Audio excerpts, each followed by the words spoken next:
What's poppin', kitties? It's your favorite tomboy Barbie, CoCo Louie. Thank you guys for tuning in to the Louie Chronicles. And today I'm super pressed because I am sitting in front of excellence and greatness. Okay? The top is short for top secret. Go ahead and introduce yourself. I'm done your introduction. I'm Ryan, top secret Anderson, this lowly old producer, engineer from Baltimore. Stay low. That's it. Humble flex, but okay. Okay, so anywho, I'm so excited for this interview. Before we get started and everything, we're gonna play a couple games or a game. And just to warm you up real quick. So this game I like to call Top 5. Okay. So I'm just gonna ask you your top 5 for whatever the question is. Okay. All right? Alright, I'm ready. So, okay, we'll just go off a little easy. Your top 5 cereals of all time. Top 5 cereal? Now this is crucial because it'll determine if we're gonna be friends after this or not, based on what you say. Probably not though, because look, Lucky Charms #1. Kicks #2. I like Kicks. Okay, that's cute. Okay. Cocoa Puffs #3. Pops 4. Okay. And Cheerios 5. Yeah. Okay, 3 out of 5 ain't bad. 3, I can't do Lucky the Charms soggy cereal. #1 though. That's soggy cereal. Them Fruity Pebbles and what's that, Captain Crunch? No, don't nobody like that. I don't like Captain Crunch. I don't like the aftertaste. It be tearing the roof of your mouth up. I thought you was gonna say like Fruit Loops or Frosted Flakes. Nah, I don't think Frosted Flakes either. I'm sorry. That's okay. I like them. I'll eat them, but they not in my top 5. Okay. If I'm in the store, Lucky Charms, the big super box. I'm talking like year supply box. That's what I want. I'm talking about year supply. No, but 3 out of 5 is not bad, so it's okay. All right, it's we okay. still be friends though. Oh, okay. So your top 5 desserts. That's hard because I only like 2 desserts. Really? Yeah, I like Let's see this. I like chocolate cake. Okay, now pause. Is it yellow cake with chocolate icing? Nah. Chocolate on chocolate? Okay. Okay. Chocolate on chocolate with chocolate chips and chocolate frosting. Okay. We on to something. Chocolate chip cookies. Okay. Oatmeal raisin cookies. Okay. And that's it. Well, no, cinnamon buns. I'm sorry, cinnamon buns. No sweet potato pie? No, I don't like pie. I don't like pie. So wait, pause. What do you do at Thanksgiving or Christmas? Like you don't touch the pie? I don't do nothing. You like banana pudding? Nope.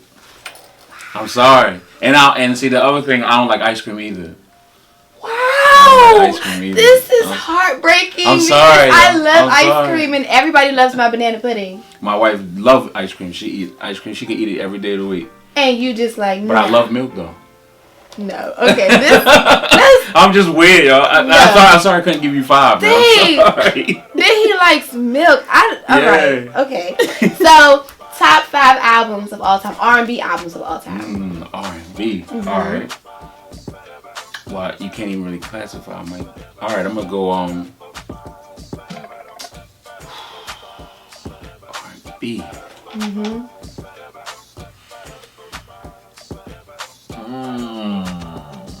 Okay, I'm gonna go Shy, his first album. Okay. I'm gonna go Carl Thomas, first album, Emotion.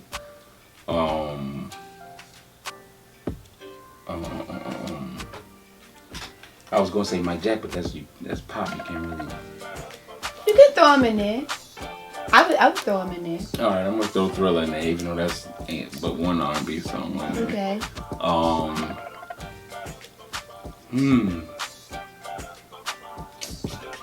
I'm gonna throw the first Drew Hill on there.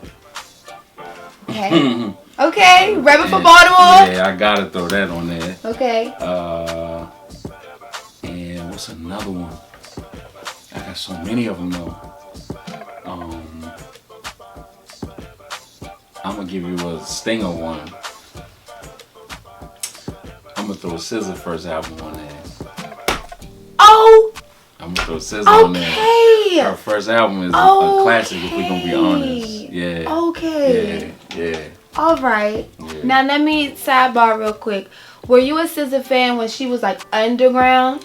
Oh, all the way. Okay. All the way. I've been with TDE since the beginning. Yes. Okay, because that's dope. Because I went to, I think it was in 2013 or 2014. But she came on tour with Janae. It was for Janae's tour. It was Janae, and it was SZA opening up for her, the internet, and Willow Smith. And a lot of people didn't know really about SZA. She just had the S and the Z and stuff like that. No, I've been there from early days, like 09. Yeah, okay, cool. But it's crazy because, shout out to my videographer, X Roots.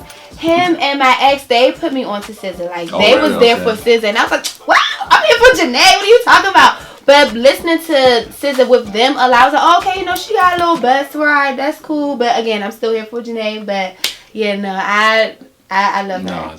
That's good. First, as for just like album wise, like constructed from beginning to end, fire. Okay. Fire, okay. Yeah. And last but not least, your top 5 studio essentials. Ooh, studio essentials. All right, AC. Okay. Good mics. Good mic preamps. Great acoustics. Okay.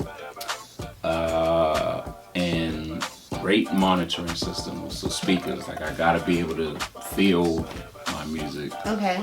So yeah, those probably the top 5. Okay. Oh, see, that wasn't It wasn't bad. No, it wasn't that I thought you about to try to ask me some crazy jokes like. No. Like 5 things I like about Baltimore, 5 things I like about DC. No. No. All right. So now we're just gonna jump right into the meat and potatoes. So you're from Baltimore. Yes, ma'am. Born and raised. So first of all, tell us a little bit more about yourself. So I've always been a lover of music. I started playing piano when I was 6 years old, and I started playing drums when I was 8. And I kind of gravitated more towards percussion, even though I took piano for probably 12, 13 years. I was always a percussionist at heart, so played all types of percussion instruments, did jazz band, did marching band, snare line, drum line. I felt like was a movie that I could have probably been in.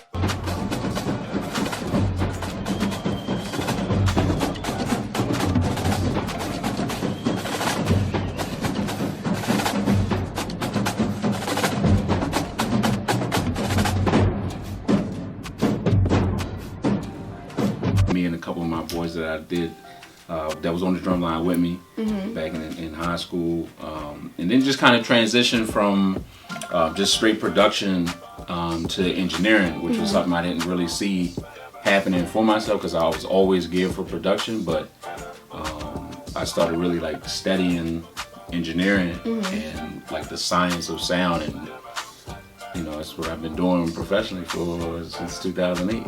Okay, so I'm glad you said that. So what made you want to switch from doing percussion and production and all those things to kind of taking more of like a back seat when it comes to like the engineering part of music?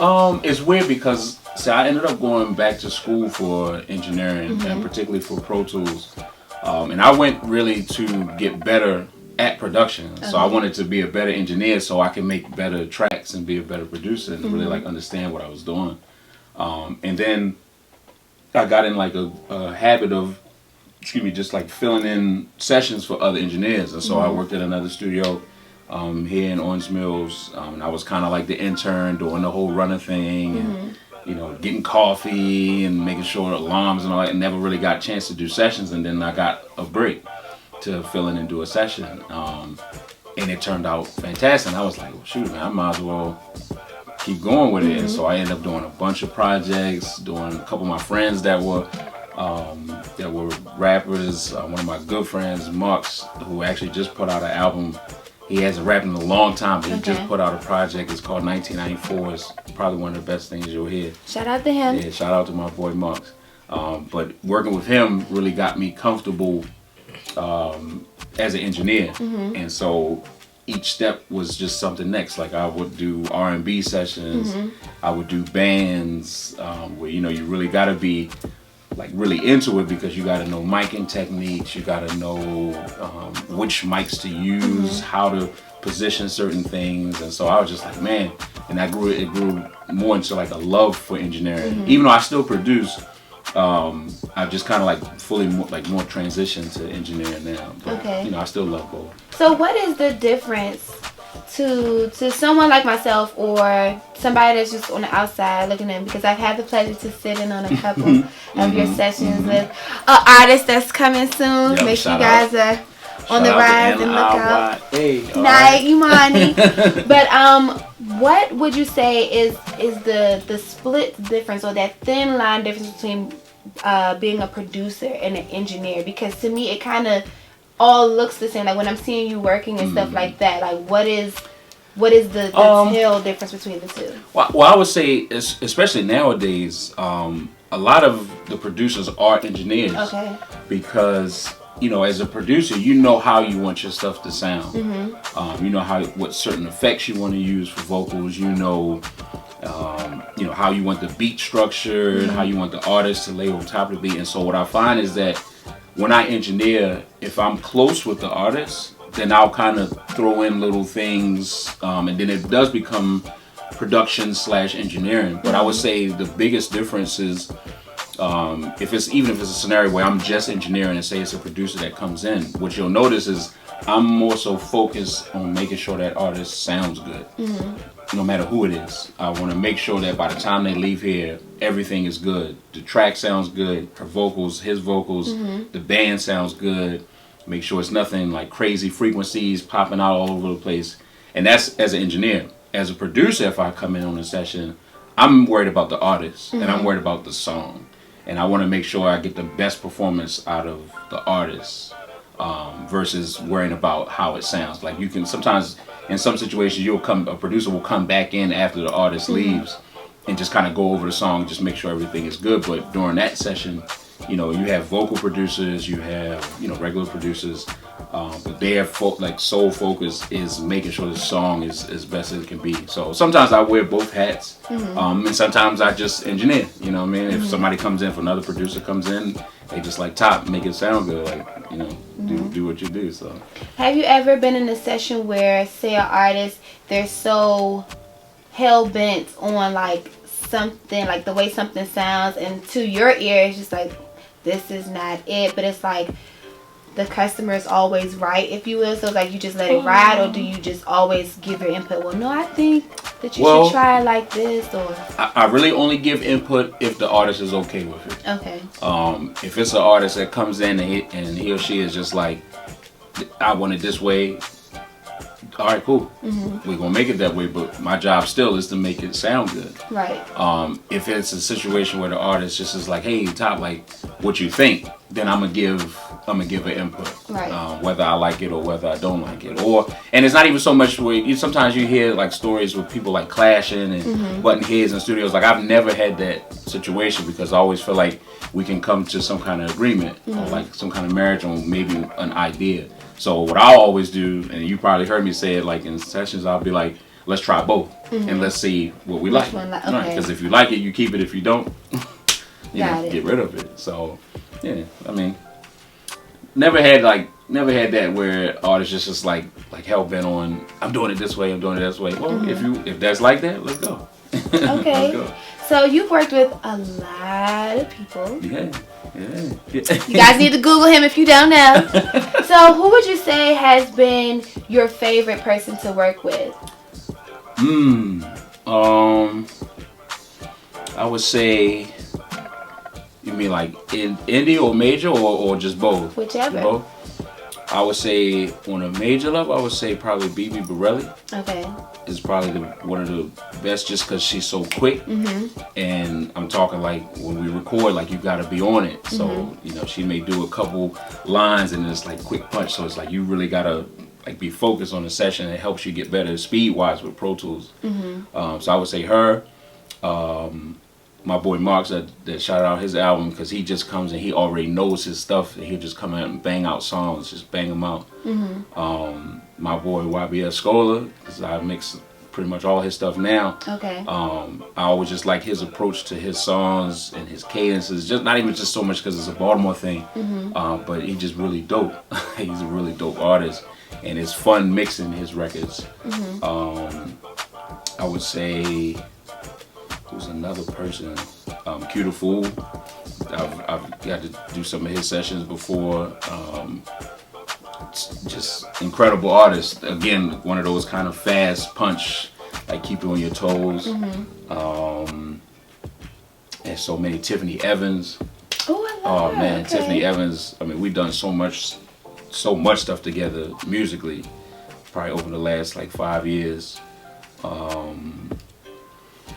I could give you those probably like my favorites. Maybe I'm gonna include these guys too, man, because they're younger but they get it. So it's a group. One guy's named Trey Amani, and another one is STEM. Okay. And they kind of do some stuff together and stuff on their own. And I've had the privilege of working on both their projects, and they're close with like Brent Fires. And, but those dudes are super talented, man. The girl Ashley Barrett, I'm gonna include her just because of how dope she is. Brandon Canyon, how dope he is. My boy Iceberg Slim, they come in, they know what to do. Like they come in, we work, ain't no playing around in the sessions. Like we get to it. So I'm appreciative really of all the artists I get to work with, just because everybody does something different, even though it's same genres, rap, R&B, pop, that kind of stuff. No session is the same, and so it does. I love that it presents a challenge where you really got to think like, how am I gonna get these sessions good? You know, like how do we keep these things creative and flowing? So I appreciate all the artists. My boy Rob Black, I can shout him out just because of how dope he is.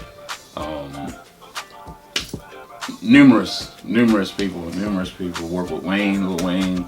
So Okay. So what would you say to new artists that are coming up, like when they're working on their sound? What advice would you give to them? Because a lot of artists coming up, they're riding either this kind of wave or that kind of wave when it comes to the sound. Like they all kind of sound the same, and it's really hard, especially with social media, trying to differentiate yourself, and then you want to stand out, but then it's like, well, if this is working, maybe I should do this too. Like, what would you tell them, like as far as their sound and them trying to come up goes?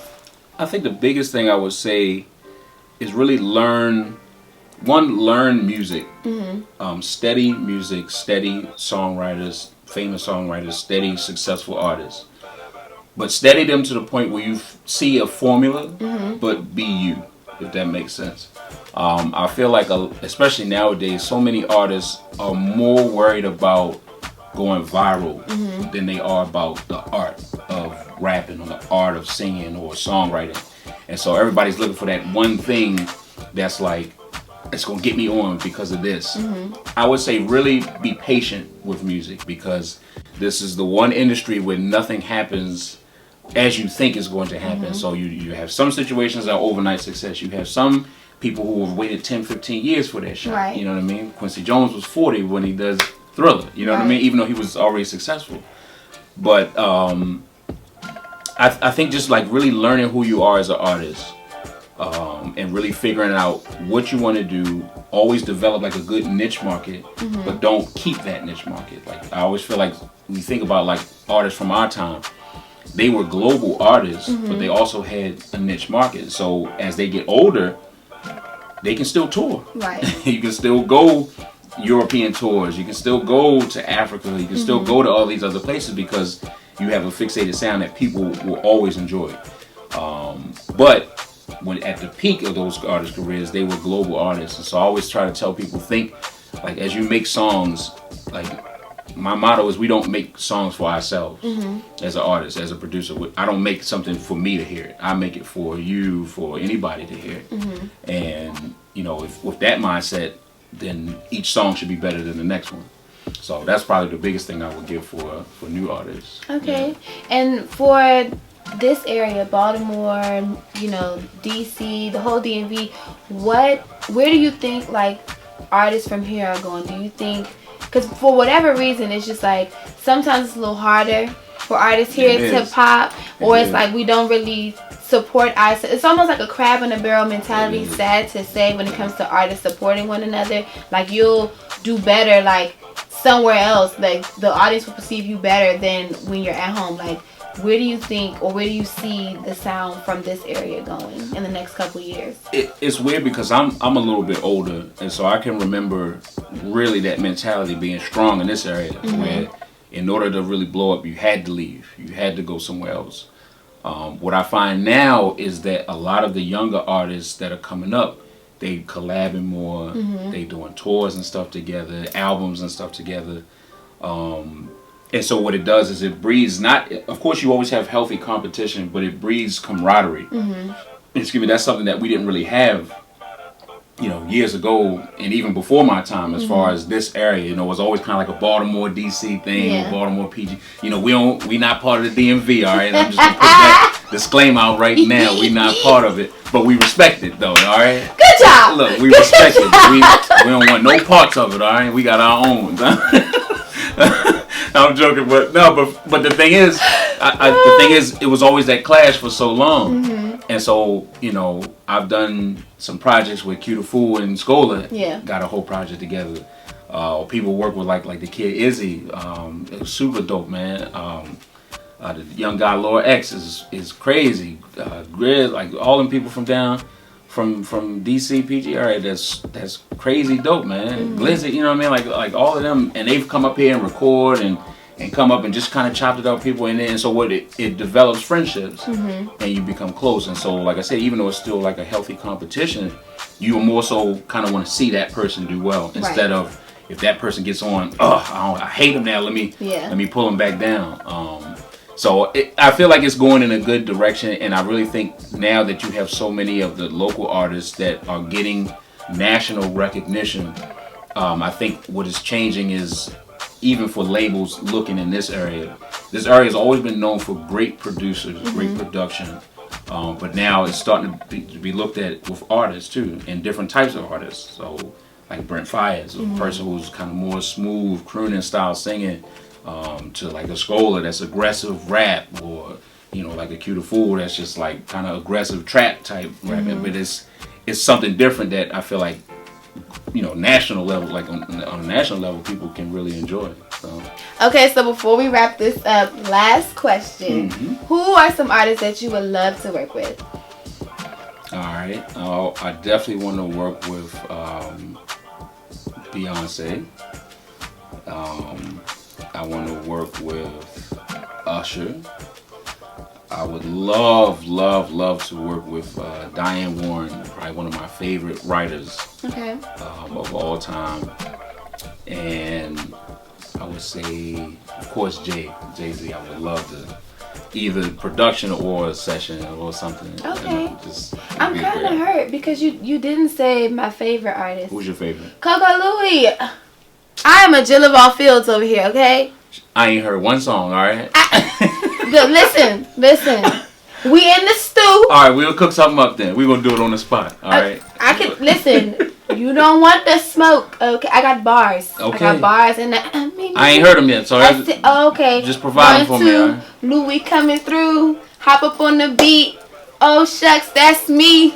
Oh, all right. Let me stop playing. But no, okay, for real. So let's wrap this up. We're gonna play the last game, which is called Your Last. So I'm gonna ask you a series of your last questions, and you just give me the answer. Okay? Okay. All right. So your last vacation was where? London. For real? Mm-hmm. Okay. Good day, mate. Yeah, okay, because I travel a lot, but I travel like work wise, so like when I was able to really relax with my wife and chill was London. Oh, listen, okay, I'm trying to have international vacations. The Bay applications are going out. So anywho, the last thing that you cooked. I made some. Because I really only make two things really good, which is Let me find out your wife is the cook. No, my wife is fire. Okay. She be burning. Shout out to wifey. Shout out to my boo. Like, I used to be skinny, you know, alright? I'm trying to tell you. But no, she does a lot of cooking. And we eat out a lot too. Okay. Just because, you know, we always want to go. But the last thing I cooked was, I made some, like, I don't even know how, like, almost like a honey bourbon fish. Halibut. I made some honey bourbon halibut that was really good. With some spinach and stuff like that. Just try to do a little something different. I only cook mac and cheese. That's the only thing I can make, like, really good. So the next time there's a session, yeah, I got you. I just request a kid size plate, not even an adult size, a kid size plate. I got you. It's on tape top. Yeah, I got you. It's stamped. I got you. I'm gonna be like, where the food at? Well, cause I look, it's either mac and cheese or breakfast. So if you want I like pancakes and mac and cheese, I got you. How do you make your pancakes? What do you mean how I make them? Like, they thick and fluffy. Yeah. What about the edges? Crispy. I have to ask because some people. No, I can't eat no pancake if it's not crispy on the edge. Golden brown? Yeah. Yeah. We can do all that. I'm excited. Okay, the last joke you told. I don't even know. I don't tell jokes like that. I think I don't know. We was making fun of people's lives, like when people be on Instagram Live. Okay. That's the last joke I told. Okay. I was telling people like it's always funny when you see somebody Instagram Live. It'd be like 3 people in there. See, that's not funny because. No, it's hilarious. Like if I go like that sometimes. If I go onto somebody live and it's like 2 people in there, I'm exiting immediately. Wow, no, we need you to bring the energy so more people can come in. I only stay in if it's like 60 or more. That way my comment could get lost if I send something. But I tried to do a live one time in a studio, and it was probably like 7 people, and I was like, I said, let me end that. So I mean, that's the last thing we were joking about was people's Instagram live. Hurt. But if yours just go up, I'm you gonna watch it even if it's 2 people. I might just come in and say hi and exit. I might exit real quick and give out the back door. Okay, at least you was honest. I won't cry too much. Okay, last but not least, the last person you called. My wife. Yeah, okay, energy. Yeah, that's the last. We talked all throughout the day. That's so cute. Okay, so tell everybody where they can find you and anything else that you have cooking up for the rest of the year. Oh, sure. So you can find me Instagram Mixed by Top. You can find me Twitter Mixed by Top. MIXEDBYTOP. As far as the rest of the year, a bunch of traveling, bunch of live sound gigs. I'm starting to do more sound design work, so I'm doing some stuff with National Geographic. Oh, okay. Later this year for a documentary they have, and I'm working on something so crazy I can't even say it, but it's top secret. It's let's just say it'll be in theaters in the winter. Yeah. So we'll leave it at that. That's that baby exclusive right here. Out. Yeah, that's it. So, and then I'm still gonna be here. You know, I'm at Right Way Studios. When I'm in town, this is where I work. This is where you'll find me. So, with some sessions, as long as we got time on the schedule, come through. About to drop my tape. Y'all ain't ready about to for cook it. Up with me, man. Ooh, y'all ain't ready. But in the meantime, you can follow your favorite Tomboy Barbie on Instagram at the CoCo _Louie. That's THECOCO _LOUIE. And Twitter and Snap is CoCo _Louie. Make sure you guys like and subscribe and watch all my stuff because I love y'all. Okay, bye. Take care.